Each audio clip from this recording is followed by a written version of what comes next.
Students, आपका फिर से स्वागत है मौलिक क्लासेस की इस ऑनलाइन लेक्चर वीडियो में। मेरा नाम तनुज कुमार। मैं इस चैनल के माध्यम से आपके सामने स्टैटिस्टिक्स से रिलेटेड लेक्चर वीडियोस लेकर आता हूं। तो आज की क्लास में हम मल्टीवेरिएट एनालिसिस वाली जो प्लेलिस्ट है उसमें एक लेक्चर वीडियो लेकर आए हैं, जिसमें हम मल्टीवेरिएट नॉर्मल डिस्ट्रीब्यूशंस में म्यू वेक्टर और डिस्पर्जन मैट्रिक्स सिग्मा, या जिसे हम वेरिएंस कोवेरिएंस मैट्रिक्स भी कहते हैं, उनका मैक्सिमम लाइक्लीहुड एस्टिमेटर फाइंड करेंगे। कैसे मैक्सिमम लाइक्लीहुड एस्टिमेटर फाइंड करते हैं और क्या उनका मैक्सिमम लाइक्लीहुड एस्टिमेटर होता है। तो देखिए, मैक्सिमम लाइक्लीहुड एस्टिमेटर फाइंड करने के लिए सबसे पहले हमें क्या करना होगा, मल्टीवेरिएट नॉर्मल डिस्ट्रीब्यूशन से एक सैंपल निकालना होगा। तो यहाँ पे जो पहला स्टेप है, पहले स्टेप में हमने एक सैंपल कंसिडर कर लिया जिसका साइज़ क्या है, n यूनिट का है। तो सैंपल हमारा रैंडम सैंपल है, तो इसके बेसिस पे रिजल्ट हमें मिलेंगे। फर्स्ट रिजल्ट तो हमें ये मिल जाएगा भाई, जो x1 वेक्टर, x2 वेक्टर या xn वेक्टर है, ये रैंडम वेक्टर्स होंगे। इन रैंडम वेक्टर्स को हमने मल्टीवेरिएट नॉर्मल डिस्ट्रीब्यूशन से एज ए सैंपल ड्रॉ किया हुआ है। तो ये x1, x2, xn वेक्टर ये सारे क्या होंगे, आपस में इंडिपेंडेंट होंगे। सेकेंड रिजल्ट हमें ये मिला भाई, इन सबका जो डिस्ट्रीब्यूशन होगा वो आइडेंटिकल डिस्ट्रीब्यूशन होगा with P component mu vector and dispersion matrix या वेरिएंस कोवेरिएंस मैट्रिक्स सिग्मा। तो ये तो हमारे पास रिजल्ट हो गया। तो सबसे पहले स्टेप में हमने क्या किया, मल्टीवेरिएट नॉर्मल डिस्ट्रीब्यूशन से एक रैंडम सैंपल कंसिडर कर लिया। अब मैक्सिमम लाइक्लीहुड एस्टिमेटर हमें निकालना है। तो मैक्सिमम लाइक्लीहुड एस्टिमेटर निकालने के लिए हमें क्या करना होगा, लाइक्लीहुड फंक्शन को डिफाइन करना होगा। तो जब आप लाइक्लीहुड फंक्शन डिफाइन करते हो तो लाइक्लीहुड फंक्शन होता है joint probability density function of random sample. यानी सैंपल में जितने भी ऑब्जर्वेशंस हैं उन सारे ऑब्जर्वेशंस का जॉइंट पीडीएफ हमारा क्या होता है, लाइक्लीहुड फंक्शन होता है। तो देखिए, अब जो x1, x2, xn वेक्टर्स हैं उनका मार्जिनल पीडीएफ हमारा मल्टीवेरिएट नॉर्मल डिस्ट्रीब्यूशन है, और x1 vector, x2 vector up to xn vector ये सारे आपस में इंडिपेंडेंट हैं। तो x1 का मार्जिनल पीडीएफ, x2 का marginal PDF up to xn का मार्जिनल पीडीएफ, इसे जब हम मल्टीप्लाई करेंगे तो हमें joint PDF of sample observations मिलेगा, और वही इस केस में क्या होगा, लाइक्लीहुड फंक्शन होगा। तो जब हम लाइक्लीहुड फंक्शन को यहाँ पे डिफाइन कर रहे हैं तो ये तो नोटेशन का तरीका हो गया भाई, likelihood function of mu vector and dispersion matrix based on a random sample of size n is given by product of marginal PDFs of individual random vectors. तो जब हम इसे मल्टीप्लाई करेंगे तो अब हमारे पास देखिए xi वेक्टर का डिस्ट्रीब्यूशन है, मल्टीवेरिएट है। तो ये पीडीएफ क्या हो जाएगा, यहाँ पर इस तरह से हम इसे नोट कर लेंगे, और इस पीडीएफ को हमने क्या करना है, n टाइम्स मल्टीप्लाई करना है। तो जब इस पीडीएफ को n टाइम्स मल्टीप्लाई किया जाएगा तो डिटर्मिनेंट सिग्मा हमारा स्केलर क्वांटिटी है, तो इसे हम n टाइम्स मल्टीप्लाई करेंगे तो इसकी पावर -n/2 हो जाएगा, और डिनोमिनेटर में हमारे पास होगा 2 pi whole to the power np/2। उसी तरह से अब यहाँ पे क्या है, वेक्टर है हमारे पास, वेक्टर्स हैं ये आई से हम इसे नोट कर रहे हैं। आई हमारा वेरी कर रहा है, आई varies from 1 to up to n। तो जब प्रोडक्ट हम निकालेंगे तो ये सारी टर्म क्या हो जाएंगी, ऐड हो जाएंगी। बेस एक्सपोनेंट की प्रॉपर्टी से बेस अगर हमारा सेम होता है तो एक्सपोनेंट ऐड हो जाते हैं। तो ये ऐड होके इतना हो गया। तो अब क्या करना है भाई, हमने देखा था जो मेथड ऑफ मैक्सिमम लाइक्लीहुड होता है, उसका लेक्चर वीडियो भी हमने डिस्कस किया होगा, वो भी आप देख सकते हैं हमारे चैनल पे। वो आपको स्टैटिस्टिकल इन्फेरेंस फर्स्ट वाली प्लेलिस्ट में मिल जाएगा कि मैक्सिमम लाइक्लीहुड एस्टिमेशन मेथड क्या होता है और कैसे हम लाइक्लीहुड फंक्शन डिफाइन करते हैं, और लाइक्लीहुड फंक्शन की हेल्प से कैसे एस्टिमेटर्स फाइंड किए जाते हैं। तो वो मेथड आप वहाँ पे देख सकते हैं, तो थोड़ा सा आपको ये कॉन्सेप्ट समझ में आ जाएगा। तो देखिए, लाइक्लीहुड फंक्शन हमने यहाँ पे डेवलप कर लिया, ये हमारा लाइक्लीहुड फंक्शन है। अब हमें पता है भाई, लाइक्लीहुड फंक्शन का जो लॉग फंक्शन होगा, वो लॉग फंक्शन क्या होगा, मोनोटोनिक फंक्शन होगा, और लॉग की हेल्प से हमारी जो कैलकुलेशन है वो थोड़ा सा ईजी हो जाती है। तो हमने क्या किया, लाइक्लीहुड फंक्शन में लॉग अप्लाई कर लिया, या यहाँ पे आप लिख सकते थे taking log on both sides we get. तो लॉग L इक्वल टू ये हो जाएगा -np/2 log 2 पाई। ये हमारा डिनोमिनेटर क्वांटिटी मैंने पहले नोट कर ली, तो ये माइनस के साथ आ गई। Then -n/2 log of determinant sigma, और ये लॉग और एक्सपोनेंट हमारे दोनों आपस में इन्वर्स फंक्शन होंगे, तो log इंटू ई ये हमारा 1 हो जाएगा। तो ये इतनी क्वांटिटी आ गई। अब थोड़ा सा यहाँ पे मैंने चेंज किया हुआ, देखिए log L की value minus N P by two log 2 pi, यहाँ पे minus N by two log determinant sigma था, तो डिटर्मिनेंट सिग्मा की जगह पे मैंने सिग्मा इन्वर्स ले लिया, तो ये माइनस मेरा इधर चले गया। ये आपको पता है भाई log M into log N equal to log of N to the power M, इस तरह से हम लिख सकते हैं। तो ये -1 मैं इधर पावर पे ले गया, तो ये मेरा क्या हो गया, इन्वर्स का डिटर्मिनेंट मैंने ले लिया। अब इन्वर्स क्यों लिया है, इन्वर्स इसलिए लिया है क्योंकि हमें पता है भाई सिग्मा मैट्रिक्स और सिग्मा इन्वर्स मैट्रिक्स दोनों में क्या होगा, 1-1 करस्पॉन्डेंस होगा, ये 1-to-1 की मैपिंग होगी। जो एलिमेंट यहाँ होगा वो सिग्मा इन्वर्स में उसका क्या होगी, यूनिक इमेज होगी हमारे पास। तो हम 1-1 करस्पॉन्डेंस की हेल्प से यहाँ पर सिग्मा की जगह पे सिग्मा इन्वर्स यूज कर सकते हैं। तो हमने क्या किया, log L को इस तरह से डिफाइन कर लिया। अब नेक्स्ट स्टेप में क्या करेंगे भाई, हमें क्या करना है, म्यू वेक्टर और डिस्पर्जन मैट्रिक्स सिग्मा के लिए मैक्सिमम लाइक्लीहुड एस्टिमेटर चाहिए। तो मैं क्या करूँगा, यहाँ पर पहले इस log L को, इसे इक्वेशन 1 कह लें, तो इक्वेशन 1 को एक बार म्यू वेक्टर के टर्म्स में पार्शियली डिफरेंशिएट करूंगा, 0 पुट करूंगा, इक्वेशन सॉल्व करूंगा, तो मुझे म्यू वेक्टर का एस्टिमेटर मिल जाएगा। सेकंड में इसी इक्वेशन 1 को जो सिग्मा मैट्रिक्स है उसके कंपोनेंट्स के टर्म्स में पार्शियली डिफरेंशिएट करूंगा, तो मुझे सिग्मा मैट्रिक्स का मैक्सिमम लाइक्लीहुड एस्टिमेटर मिल जाएगा। तो आप चाहें तो इसका स्क्रीनशॉट ले लीजिए, इसको आप नोट कर सकते हैं इक्वेशन 1 तक। तो आगे हम इसमें इक्वेशन 1 के बाद आगे की प्रोसीजिंग इस पे करते हैं। तो अब देखिए, जब इक्वेशन 1 को म्यू के टर्म्स में हम पार्शियली डिफरेंशिएट करेंगे, तो इस तरह से मैं इसे लिखूंगा, partially differentiating log L with respect to mu vector. ये मेथड होता है हमारे पास। हमें क्या करना है, लाइक्लीहुड फंक्शन से अगर एस्टिमेटर्स निकालने हैं तो हम इस इक्वेशन को सॉल्व करते हैं थीटा के लिए। ये इक्वेशन हमारी लाइक्लीहुड इक्वेशन कहलाती है। तो इसी इक्वेशन को हम यहाँ पर यूज कर रहे हैं। अभी हमारा पैरामीटर क्या है, म्यू वेक्टर है। तो देखिए, जब इक्वेशन 1 को म्यू वेक्टर के टर्म्स में पार्शियली डिफरेंशिएट करेंगे तो इस टर्म में म्यू वेक्टर कहीं नहीं है, तो इसका डिफरेंशिएशन म्यू के टर्म्स में क्या होगा, 0 होगा। इसमें भी म्यू कहीं नहीं होगा। डिस्पर्जन मैट्रिक्स के जो कंपोनेंट हैं वो वेरिएंस कंपोनेंट होंगे, तो ये टर्म भी हमारी क्या है, म्यू वेक्टर के इंडिपेंडेंट है। तो इसका म्यू के टर्म्स में डिफरेंशिएशन ये भी क्या होगा, 0 होगा। अब देखिए, यहाँ पर X I vector minus mu vector dash into sigma inverse matrix into x I vector minus mu vector. तो आप देख रहे हैं भाई, म्यू वेक्टर यहाँ पे 2 बार है, यानी म्यू वेक्टर जो म्यू वेक्टर के कंपोनेंट होंगे उनकी पावर क्या हो सकती है, 2 हो सकती है, मैक्सिमम 2 हो सकती है। तो आपको पता है भाई म्यू स्क्वायर का म्यू के टर्म्स में डिफरेंशिएशन। अब जैसे यहाँ पे एक कंपोनेंट होगा म्यू1, तो इसको जब आप मल्टीप्लाई कर रहे होगे तो वो म्यू1 स्क्वायर की फॉर्म में आएगा। इसी तरह से म्यू2 स्क्वायर, म्यू3 square up to mu P square, अगर पी कंपोनेंट है। तो यहाँ पर जब म्यू1 के टर्म्स में आप उसे डिफरेंशिएट करोगे तो म्यू1 स्क्वायर का डिफरेंशिएशन 2 म्यू1 होगा।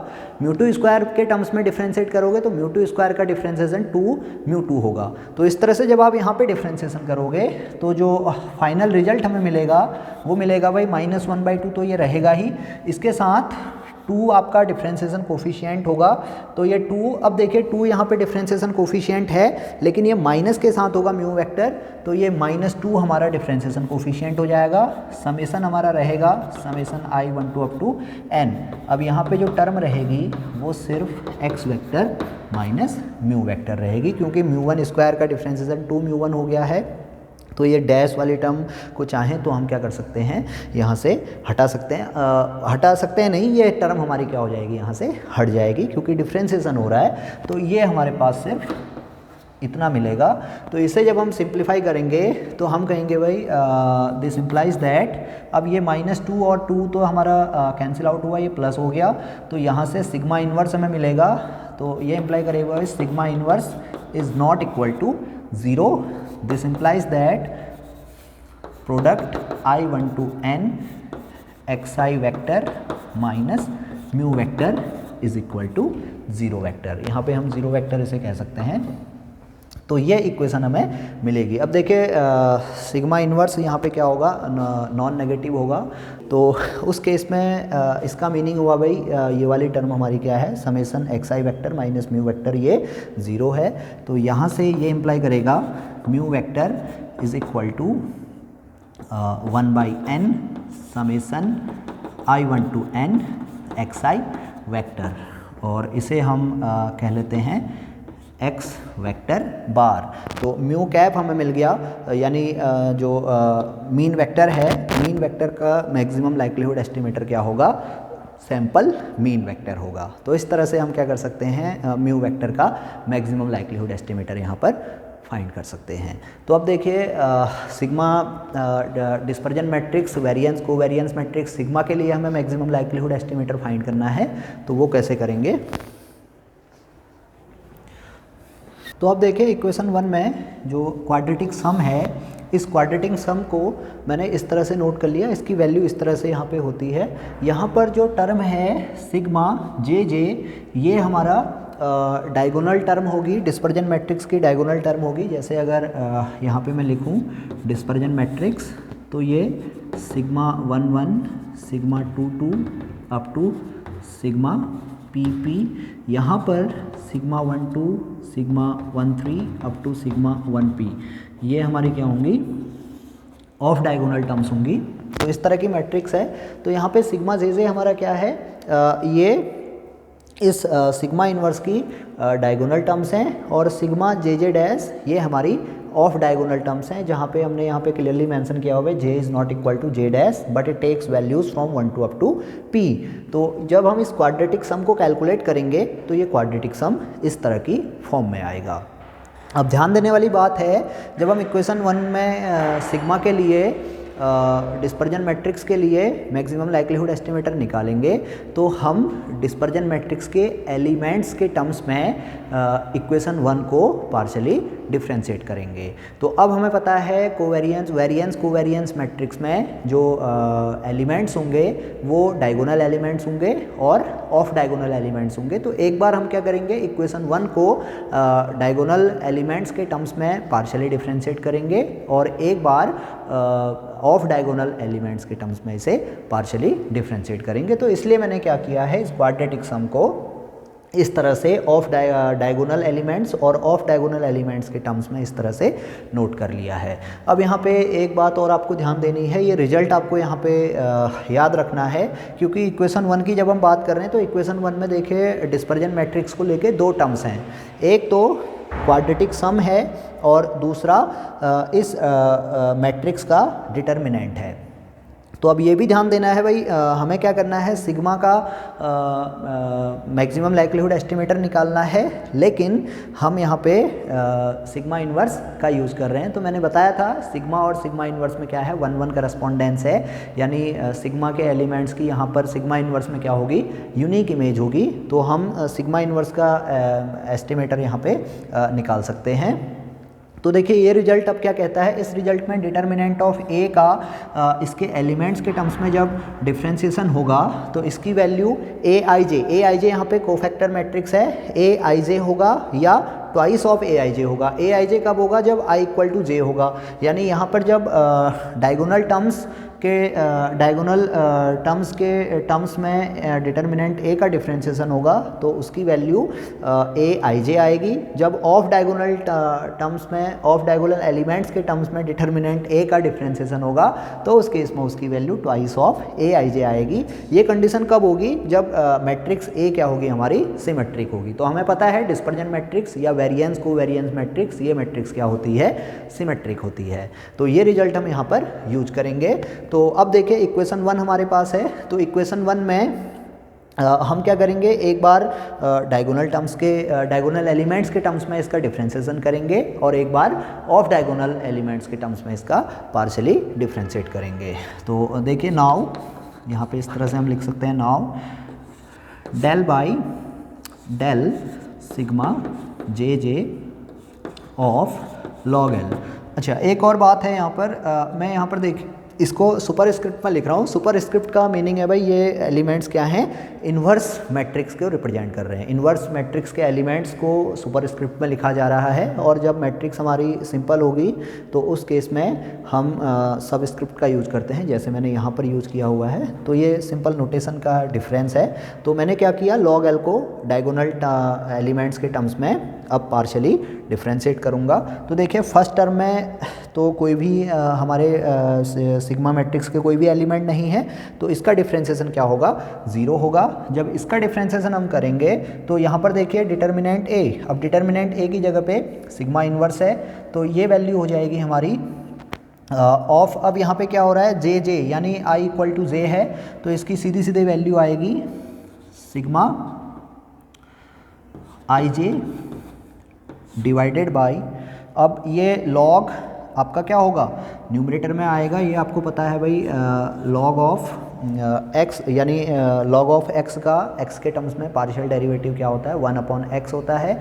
और अगर एफ एक्स है, लॉग ऑफ एफ एक्स का एक्स के टर्म्स में partial derivative F dash x upon F x होता है। तो एफ डैश एक्स यहाँ पे सिग्मा आई जे हो जाएगा इस रूल के अकॉर्डिंग, और डिनोमिनेटर में हमारे पास होगा डिटर्मिनेंट सिग्मा इन्वर्स।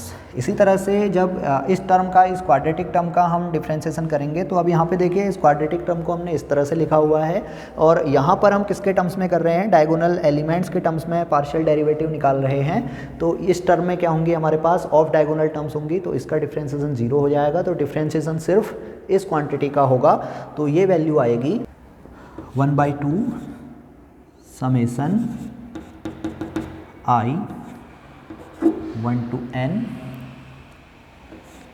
एक्स आई जे minus mu J whole square.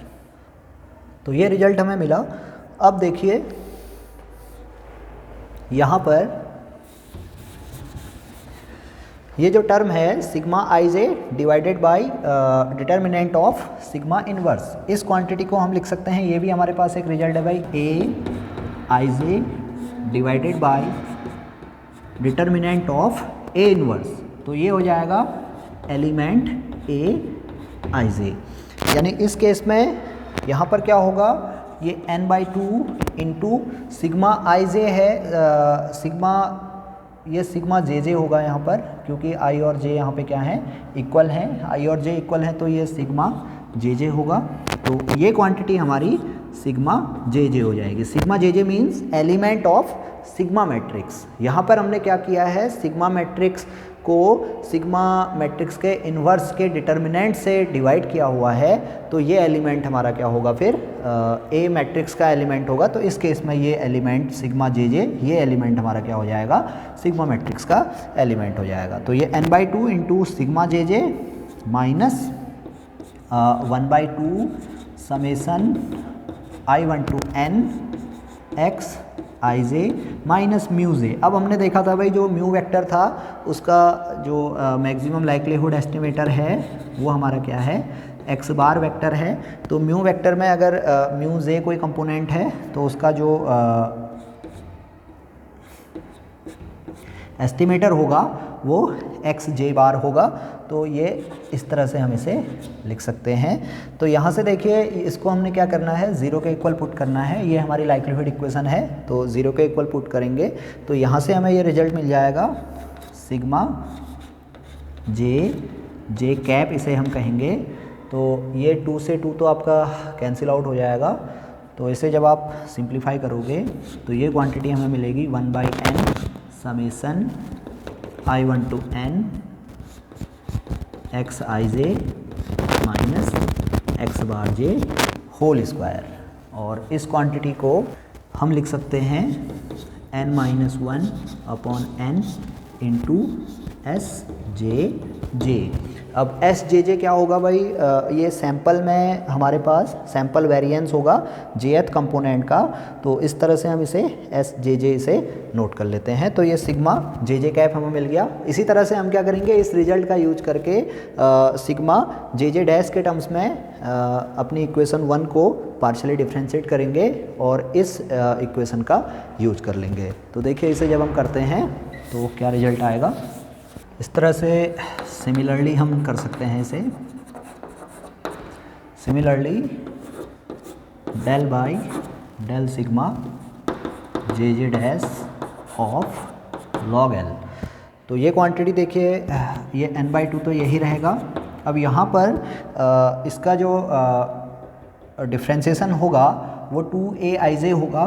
तो ये 2aij हम इसे नोट कर लेते हैं, 2aij divided by determinant of sigma inverse. तो एक ही जगह पे हमारा सिग्मा है तो ये सिग्मा से नोट हो जाएगा, ये नोटेशन है, minus 1/2 summation I1 to n। अब यहाँ पर देखिए ये सिग्मा जे जे है जो क्वाड्रेटिक फॉर्म है, क्वाड्रेटिक फॉर्म हमारी ये है। इस क्वाड्रेटिक फॉर्म में सिग्मा जे जे डैश के टर्म्स में पार्शियल डिफ्रेंसिएशन हो रहा है, तो इसकी वैल्यू क्या हो जाएगी, 0 हो जाएगी। तो इसकी वैल्यू हमें मिलेगी सिर्फ, और यहाँ पे सिग्मा जे जे डैश का जे जे डैश के टर्म्स में पार्शियल डिफ्रेंसिएशन 1 होगा, तो ये वैल्यू सिंपली हमें मिलेगी x ij minus mu j into x ij minus mu j dash. अब आप यहाँ पे कंफ्यूज होंगे कि भाई यहाँ पे समेसन 1 से लेके p तक है और हम सिर्फ यहाँ पे क्या कर रहे हैं, इस समेसन को यूज नहीं कर रहे हैं। तो ध्यान दीजिए, हम जेथ एलिमेंट के टर्म्स में पार्शियल डिफ्रेंसिएशन कर रहे हैं, तो ये समेसन में क्या होंगी, हमारे पास p टर्म्स होंगी। पहली टर्म होगी, सेकंड टर्म होगी, फिर जेथ टर्म होगी, फिर pth टर्म होगी। तो जो डिफ्रेंसिएशन होगा 1 से लेके j-1 टर्म्स का और j+1 से लेके p टर्म्स का, उनका डिफ्रेंसिएशन j के टर्म्स में 0 होगा। j के टर्म्स में सिर्फ डिफ्रेंसिएशन जो बचेगा वो एक ही सिंगल कंपोनेंट का बचेगा, तो वो डिफ्रेंसिएशन हमारा यहाँ पर इतना हो जाएगा। तो ये इसलिए समेसन यहाँ पे क्या हो गया है, हट गया है, क्योंकि हम क्या कर रहे हैं, jth एलिमेंट के टर्म्स में पार्शियल डिफ्रेंसिएशन कर रहे हैं। तो देखिए इस इक्वेशन, इस केस में हम अब यहाँ पर ये क्या होगा, तो अभी देखिए 2 से 2 कैंसिल आउट हो जाएगा। तो यहाँ से ये एलिमेंट हमें मिलेगा सिग्मा जे जे डैश। अब ये हमें ऑफ डायगोनल एलिमेंट्स देंगे और ये माइनस 1/2 और एक, हाँ यहाँ पे ये भी आप ध्यान रखेंगे भाई, म्यू जे यहाँ पे क्या होगा, 2 टाइम्स होगा।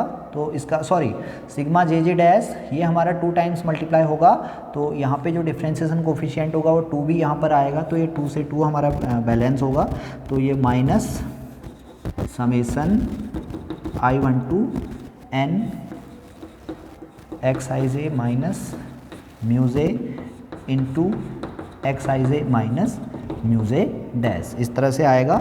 ये यहाँ पे 2 भी आएगा क्योंकि सिग्मा जे जे डैश, एक बार j की वैल्यू j डैश होगी, j की वैल्यू देखिए j होगी, तो ये j j डैश होगा। इसी तरह से j डैश j भी होगा। अब आपको पता है sigma j into J dash और सिग्मा j डैश j, ये दोनों क्या होंगे, आइडेंटिकल होंगे। इसको इस तरह से समझ लीजिए, सिग्मा 1 2 एक टर्म है, इसी तरह से सिग्मा 2 1 भी एक टर्म होगी। जो ऑफ डायगोनल एलिमेंट्स हैं, of diagonal elements symmetric matrix है, तो सिमेट्रिक मैट्रिक्स में 2 टाइम्स वो एलिमेंट होगा। सिग्मा 1 2 एंड सिग्मा 2 1 ये दोनों इक्वल होंगे, तो ये 2 टाइम्स यहाँ पे इस तरह से डिफ्रेंसिएशन में ये कोफिशिएंट आएगा।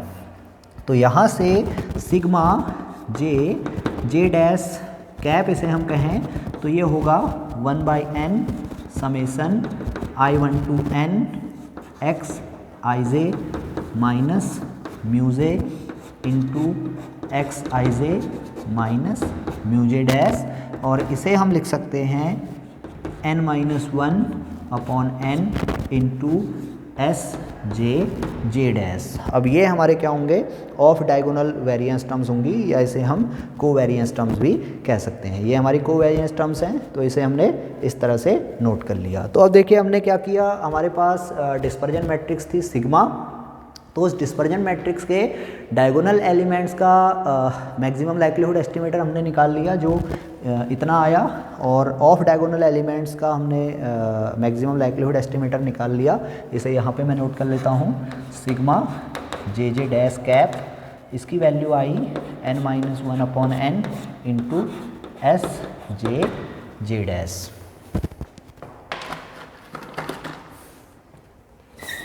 तो अब देखिए जो सिग्मा मैट्रिक्स है, सिग्मा मैट्रिक्स हमारी sigma i j p cross p की मैट्रिक्स है। इस तरह से हम इसको नोट कर सकते हैं। तो इसके देखिए जो डायगोनल टर्म्स हैं, डायगोनल टर्म्स की वैल्यू ये है और ऑफ डायगोनल टर्म्स की वैल्यू इतनी है। तो यहाँ से सिग्मा कैप को हम लिख सकते हैं n-1/n into capital S matrix, जहाँ पर कैपिटल एट S मैट्रिक्स हमारी क्या होगी, Sij P क्रॉस P की मैट्रिक्स होगी, यानी उसके डायगोनल टर्म्स हमारे Sjj होंगे और ऑफ डायगोनल टर्म्स हमारे Sjj डैश होंगे। तो ये sigma cap equal to n-1/n into S matrix. तो यहाँ पर ये सिग्मा का क्या हो गया, मैक्सिमम लाइक्लीहुड एस्टिमेटर हो गया। तो इस तरह से हम मल्टीवेरिएट नॉर्मल डिस्ट्रीब्यूशन में मैक्सिमम लाइक्लीहुड एस्टिमेटर फाइंड कर सकते हैं। अगर आपको ये सॉल्यूशन समझ में आया है तो इस वीडियो को आप लाइक करेंगे। अगर आपको कोई डाउट है, कोई क्वेश्चंस हैं तो आप कमेंट बॉक्स में पूछ सकते हैं कि किसी स्टेप में आपको लगता है कि मैंने कुछ गलत इन्फॉर्मेशन दे दी है या आपको लगता है कि वो टर्म आपके समझ में नहीं आई है, तो आप कमेंट बॉक्स में हमसे पूछ सकते हैं। मैं कोशिश करूँगा उसे सॉल्व करने की, वो डाउट दूर करने की। अगर आपको ये वीडियो पसंद आया है तो इसे आप लाइक करेंगे और अपने फ्रेंड्स में शेयर करेंगे। और आपने अभी तक हमारा चैनल सब्सक्राइब नहीं किया है तो इसी तरह की इम्पोर्टेंट वीडियोस के लिए आप हमारे चैनल को सब्सक्राइब कर लीजिए।